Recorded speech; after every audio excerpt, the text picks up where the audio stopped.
और दोपहर 12 बजे विपक्ष का संसद के गांधी मूर्ति से विजय चौक तक पैदल मार्च। राहुल गांधी के नेतृत्व में यह पैदल मार्च टीएमसी के मार्च में शामिल होने पर अभी सस्पेंस बना हुआ है। इधर कल राहुल गांधी ने सरकार पर जनता से जुड़े मुद्दों को संसद में चर्चा नहीं करने का आरोप लगाया और दावा किया कि उनकी ओर से लद्दाख के विषय को नहीं उठाने दिया गया। विपक्ष सदन में लखीमपुर खीरी मामले पर चर्चा की मांग कर रहे हैं। राहुल ने कहा कि सदन चलाने की जिम्मेदारी विपक्ष की नहीं बल्कि सरकार की होती है। उन्होंने यह भी कहा कि गृह राज्य मंत्री अजय कुमार मिश्रा को बर्खास्त किया जाना चाहिए और सदन में लखीमपुर खीरी मामले को लेकर चर्चा होनी चाहिए। तो आज राहुल गांधी के नेतृत्व में मार्च भी है। ये सस्पेंस है कि टीएमसी उसमें शामिल होगा या नहीं होगा, इस पर अभी सस्पेंस बरकरार है। कल राहुल गांधी ने साफ तौर पर आरोप लगाया था कि सरकार जनता से जुड़े मुद्दों को सदन में नहीं उठाने दे रही है। सरकार का काम है सदन को चलाना और सरकार ऐसा नहीं कर रही है, विपक्ष का काम नहीं है। लद्दाख से जुड़े मुद्दे को लेकर भी कहा कि उस पर भी चर्चा नहीं होने दी। लखीमपुर मामले को लेकर भी चर्चा नहीं होने दी। अजय मिश्रा, गृह राज्य मंत्री अजय मिश्रा के इस्तीफे, उनको बर्खास्त करने की मांग लगातार विपक्ष कर रहा है। तो आज संसद से विजय चौक तक का पैदल मार्च विपक्ष निकालेगा। राहुल गांधी का नेतृत्व जिसमें आज ये मार्च निकाली जाएगी। ऋषिकेश कुमार हमारे साथ, हमारे संवाददाता जुड़ चुके हैं। ऋषिकेश, आज भी हंगामे के आसार, राहुल गांधी के नेतृत्व में पैदल मार्च भी और साथ ही कई आरोप राहुल गांधी ने लगाए हैं सरकार पर।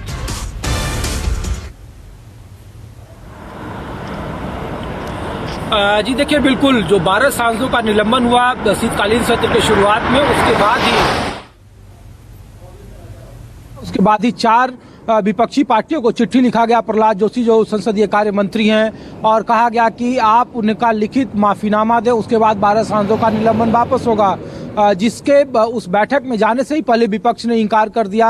मल्लिकार्जुन खड़गे ने बकायदा चिट्ठी लिखी प्रहलाद जोशी को और कहा कि जितने भी विपक्षी दल हैं उनके नेताओं को पहले बुलाया जाना चाहिए, उसके बाद इनकी बर्खास्तगी पे बात हो, इनकी बर्खास्तगी वापस लेने की बात हो। लेकिन सरकार अब भी अड़ी हुई है कि जब तक 12 निलंबित सांसद अपना लिखित माफीनामा नहीं देंगे तब तक उनका निलंबन वापस नहीं होगा। और इस वजह से जो आखिरी का 2 दिन बचा संसद के शीतकालीन सत्र में, उसी वजह से रार अभी बरकरार है।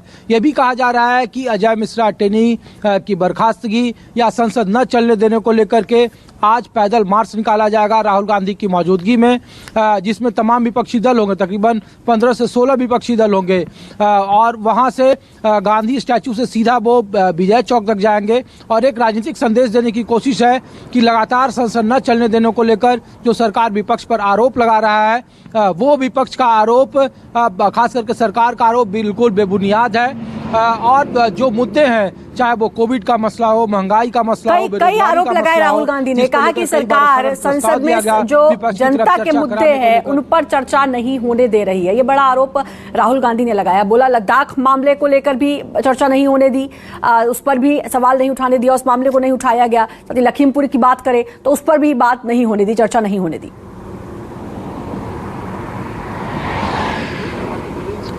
जी देखिए, बिल्कुल लखीमपुर चूंकि अब आने वाले विधानसभा चुनाव में एक बड़ा सियासी मुद्दा होगा और जिस तरह से एसआईटी ने उनके बेटे पर नए जांच को नए तथ्य पेश किए हैं उनके इरादतन हत्या को लेकर, उसके बाद लखीमपुर पर लगातार विपक्ष चर्चा की मांग करता रहा सदन में, लेकिन बावजूद इसके सरकार तैयार नहीं हुई। महंगाई को लेकर के लंबी चर्चा कराने को लेकर बात की गई, उस पर सरकार तैयार नहीं हुई। कोविड को लेकर के चर्चा कराने की मांग की गई, उस पर तैयार नहीं हुई और राहुल गांधी इसको लेकर काफी ज्यादा नाराज थे।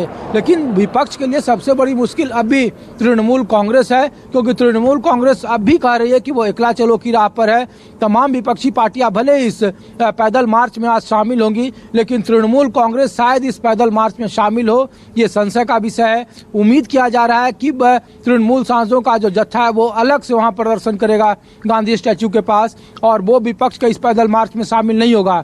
लेकिन अब महज 2 दिन बचे हैं और बचे हुए 2 दिनों में सरकार चाह रही है कि विपक्ष के साथ बातचीत हो, कम से कम 12 सांसदों का निलंबन जरूर वापस हो। लेकिन उसके लिए विपक्ष तैयार नहीं है। सरकार अब भी कह रही है कि उन्हें लिखित माफीनामा मांगना होगा, जबकि विपक्ष कह रहा है कि वो माफी मांगने के लिए बिल्कुल तैयार नहीं है।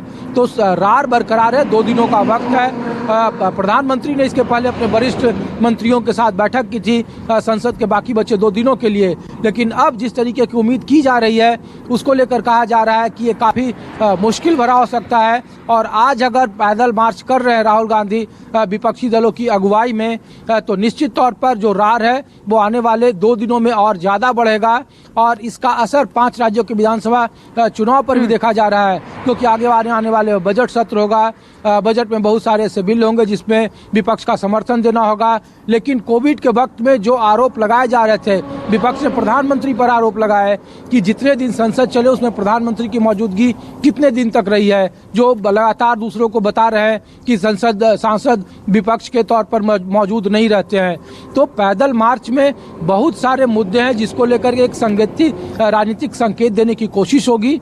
और ये भी कहा जा रहा है कि इस पैदल मार्च से अगर तृणमूल कांग्रेस अलग है तो उसके भी कई सारे सियासी मायने निकाले जा रहे हैं। लेकिन राहुल गांधी की अगुवाई में आज 15 जो विपक्षी दल हैं वो पैदल मार्च निकालेंगे, जिसमें बहुत सारे मुद्दे हैं जिसको लेकर ये मांगे उठाई जाएगी। मसलन लद्दाख का मसला है, बेरोजगारी का मसला है, कोविड का मसला है, लखीमपुर खीरी का मसला है, जो उत्तर प्रदेश में सबसे बड़ा सियासी दांव विपक्ष का एक बड़ा ट्रम्प कार्ड कहा जा रहा है और जिसके आधार पर राजनीतिक मुद्दों पर खास करके इस तरफ या उस तरफ वोट मांगे जाएंगे और किसानों का एक बड़ा मुद्दा भी उसमें शामिल होगा।